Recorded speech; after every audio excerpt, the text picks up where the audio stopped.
আমি সব্যসাচী। আজ আপনাদেরকে বলবো ভারতের অবিশ্বাস্য কিছু জঙ্গলের গোপন রহস্য। চোখ বন্ধ করুন আর কল্পনা করুন আপনি এক গভীর অন্ধকারময় জঙ্গলের ভেতরে হাঁটছেন। পাখির ডাক থেমে গেছে, বাতাসে যেন চাপা একটা ভয় লুকিয়ে আছে। হঠাৎ কোথাও থেকে একটা ফিসফিসানি ভেসে এলো। মনে হচ্ছে কেউ আপনাকে ডেকে বলছে, সতর্ক থাকো। ভারতবর্ষের কিছু জঙ্গল শুধু ভয়ঙ্কর নয়, সেইগুলি বিজ্ঞানের যুক্তিকে চ্যালেঞ্জ করে। কিছু জঙ্গল হয়তো ভিনগ্রহীদের লুকিয়ে থাকার জায়গা, কিছু জায়গায় হারিয়ে যাওয়া সভ্যতার চিহ্ন পাওয়া যায়, আবার কোথাও যেন অলৌকিক শক্তির খেলা দেখা যায়। আজ আমি আপনাদের এমনই 5টি জঙ্গলের রহস্যের কথা বলবো যা শুনলে আপনাদের গায়ের লোম খাড়া হয়ে যাবে। কুংকালা পাসের এলিয়ানের জঙ্গল। লাদাখের এক নির্জন অঞ্চলে রাতের আকাশে অদ্ভুত উজ্জ্বল আলো দেখা যায়। স্থানীয়রা বলেন ওগুলি ভিনগ্রহীদের যান। ভারতীয় সেনারা নিজেরাই নাকি সেখানে একাধিকবার এমন ঘটনার সাক্ষী হয়েছেন। কেউ কেউ বলেন রাতের বেলায় এখানে অদ্ভুত শব্দ শোনা যায়, হালকা ধাতব শব্দ, যেন আকাশ থেকে কিছু নাবজে বা উড়ছে। কিছু গবেষক মনে করেন এটি ভূচম্বকীয় শক্তির কেন্দ্র হতে পারে, কিন্তু কেউ নিশ্চিতভাবে জানে না আসলে এখানে কি ঘটেছে। সাতপুরা জাতীয় উদ্যানের হারিয়ে যাওয়া শহর, মধ্যপ্রদেশ।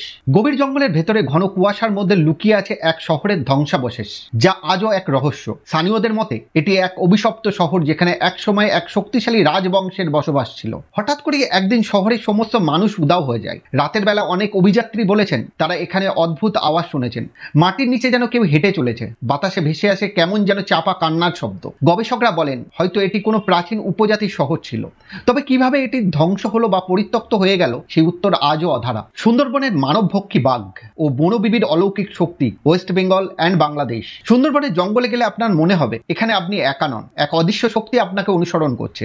এখানকার বাঘেরা ভয়ঙ্কর, তারা মানুষকে টার্গেট করে। তবে শুধু বাঘ নয়, স্থানীয়রা বিশ্বাস করেন এই জঙ্গলে বনবিবি নামে এক রহস্যময় দেবীর শক্তি বিরাজ করে। যারা বনবিবির আশ্রয় নেয় বাঘ তাদের ছুতেও পারে না। কিন্তু কেউ কেউ বলেন গভীর রাত্রে এই জঙ্গলে অদ্ভুত এক নারীর স্বর শোনা যায়, যিনি নাকি সকলকে সতর্ক করে দেন, সাবধান ওরা আসছে। বিজ্ঞানীরা মনে করেন বাঘের স্বভাবগত কারণেই তারা মানুষকে শিকার করে, তবে বনবিবির অলৌকিক শক্তির ব্যাখ্যা এখনো কারোর কাছে নেই। জয়ন্তিকা পাহাড়ের গুপ্ত জ্বলন্ত বন, মেঘালয়া। এই জঙ্গলে গেলে হঠাৎ দেখবেন কোনো জায়গায় আগুন নেই, কিন্তু মাটির কিছু কিছু জায়গা নিজে থেকেই জ্বলছে। স্থানীয়রা বিশ্বাস করেন এটি কোনো এক প্রাচীন তান্ত্রিকের অভিশাপ। কেউ বলেন গভীর রাত্রে এখানে আগুনের শিখার মতো ছায়ামূর্তি দেখা যায়, তারা যেন কিছু খুঁজছে। একবার এক অভিযাত্রী বলেছিলেন তিনি এখানে এক অদ্ভুত কাণ্ড দেখেছেন। একটা জায়গায় আগুন নিভিয়ে কিছুক্ষণ অপেক্ষা করলেন, কিন্তু 5 মিনিট পরেই আবার মাটি থেকে বেরিয়ে আসে আগুন। গবেষকরা বলেন হয়তো এটা প্রাকৃতিক গ্যাস নির্গমন, কিন্তু কেন এটি এত অস্বাভাবিকভাবে ঘটে তার নির্দিষ্ট কোনো ব্যাখ্যা নেই। মুকুত জাতীয় উদ্যানের হারিয়ে যাওয়া উপজাতি, তামিলনাড়ুর এই জঙ্গলে একসময় টডা উপজাতির মানুষ বাস করতেন, কিন্তু একদিন হঠাৎ করেই তারা উধাও হয়ে যায়। এখনো সন্ধ্যার সময় এখানে গেলে অনেকেই বলেন তারা জঙ্গলের ভেতর থেকে অদ্ভুত কণ্ঠস্বর শুনতে পান, কেউ যেন কাঁদছে, কেউ যেন সাহায্য চাইছে।